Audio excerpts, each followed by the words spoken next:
This is Cutting Down the Net Sunday, February 19th. Dang, it felt good to win on Saturday, and it was much needed. So, um, sitting at 52.1% on the year, far cry from last year. But hey, I'm just going to point this out again. So I do everything's on BetStamp. You can look at each individual game throughout the year, but 52.1% on the year. These are the toss-ups. So if the game finishes within 3 points of what the spread was, so like if I had -6 and shocker, they won by 5 points, that would be considered inside a possession, 4 points, all the way, plus or -3. So anyway, if it's a toss-up, like I can't catch a break. I've never even tracked this before. Just felt like, man, like I'd go 4-4, and it's like, oh, I covered by 19, covered by 22, covered by 13, lost by 1, lost by a half, and put like it's just like, my gosh. So I went and looked back, and I'm like, okay, that checks out. So yeah, 57% in those non-toss-up games, and if I just split them, I'd be like right where I was last year. So there was a period this year where I'm like, man, I just don't know how to do this anymore, or whatever. Nah, turns out it's likely just variance. All right, here's what we got for Sunday. There's not much here. I'll still go through it, and I'll highlight a couple things here. So Cincy at UCF, Michael Durr just came back for UCF, transfer from, I guess, South Florida, but I think he was at Indiana last year. He's back. Not that, I mean, yeah, it helps. It matters, I guess. But, yeah, I don't consider that major news or anything like that. The line's right around where KenPom is at 4. Paddy has Cincy as short road favorites. Recent shot quality has it under possession. So on a slate with not many games, this was good enough for me. What kind of swayed me here, I'll swing this over. Let's look at the matchup for Cincinnati and UCF. UCF, elite at forcing turnovers, 36th in the country. But we've got some protection here, 11th in ball protection. UCF, 18th in offensive rebound, decent defensive rebounding team. So if you can at least limit, maybe not fully neutralize, but limit those two key strengths for UCF, that certainly helps. And on the flip side, look, since he's not forcing a lot of turnovers, but UCF could cough it up without. And then a decent offensive rebounding team, top half.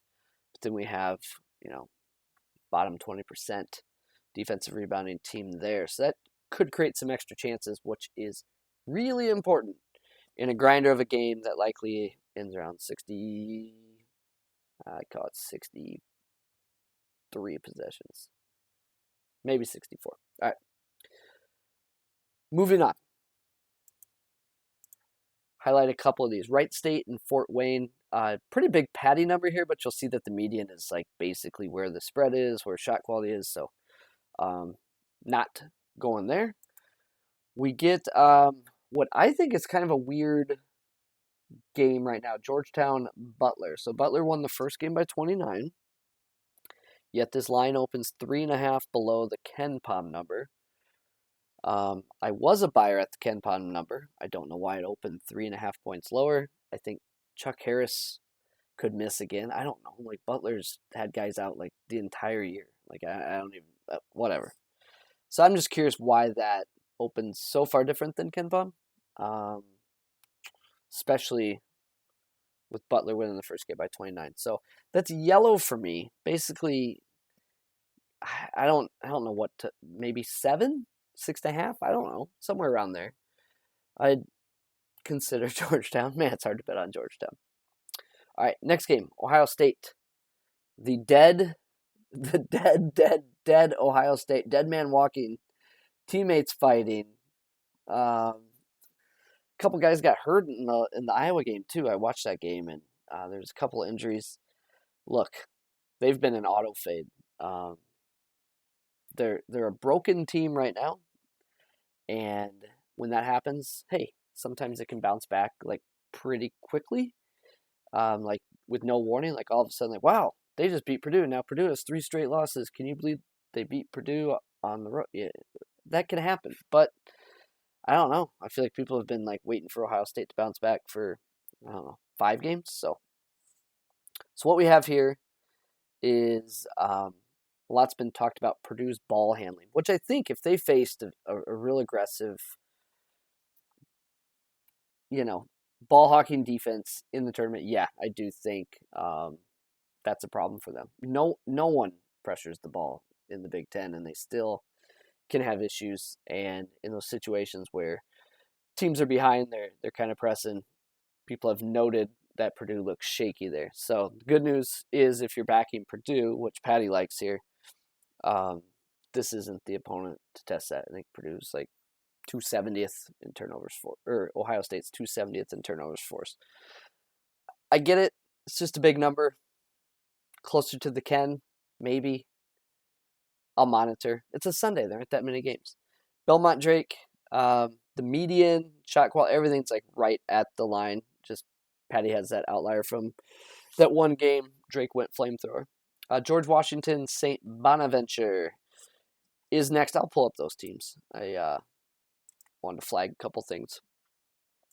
So George Washington on the year, 264th in 3-point shooting, 32.3%. You can see they started the year decent here on offense. Then they hit this stretch and haven't really brought it back since outside double overtime game against Richmond. But these clowns, St. Bonaventure, the Bonnies, all this green is people not making shots.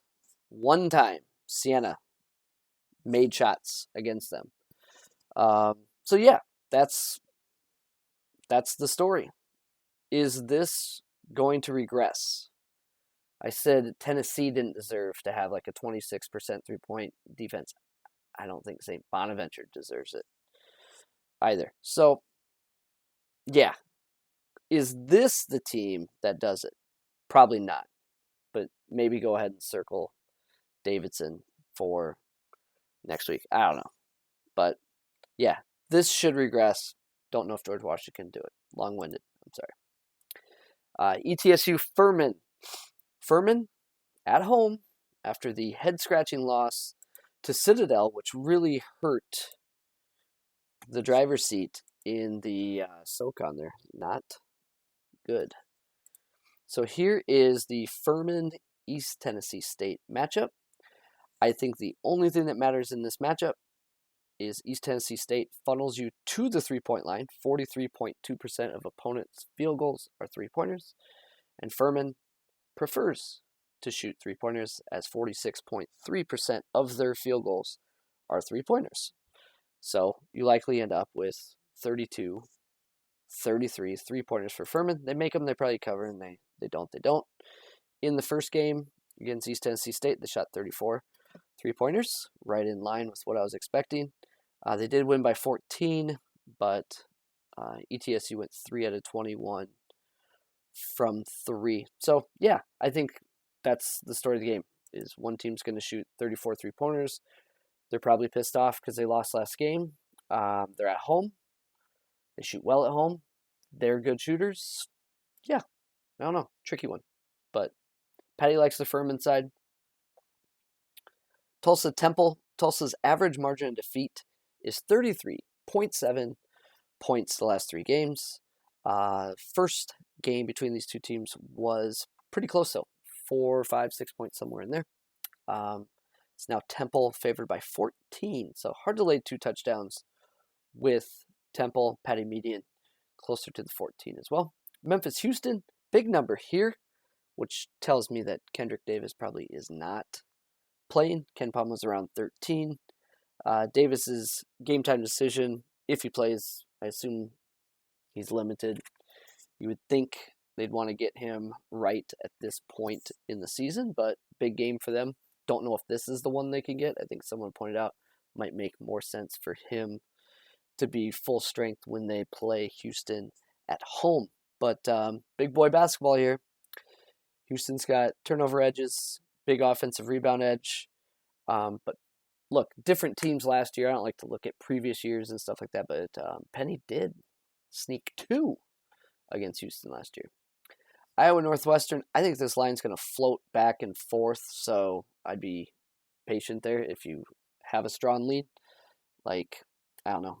Like right now, I feel like some books have one team favored by 1 to 1.5, and the others have the opposite. And yeah, I don't see much here. So Iowa won the first one by 16 at home, but I would note that that game was a 4-point game with 6 to play at Iowa. I just don't think there's much value here. Like if shot quality was significantly higher or something like that, it swayed me to the Northwestern side, but I'll just sit that one out. Valpo and Illinois Chicago, I looked into that. Nothing stood out. Bradley and Southern Illinois, I kind of like it for Bradley, but we got Road Bradley here. Mentioned that before. Haslametrics has them 359th in home-away splits. So if you consider their home performance versus their away performance, they have a bigger delta than all but 7 teams. I think there's 366 college basketball. So some other ones on the radar here.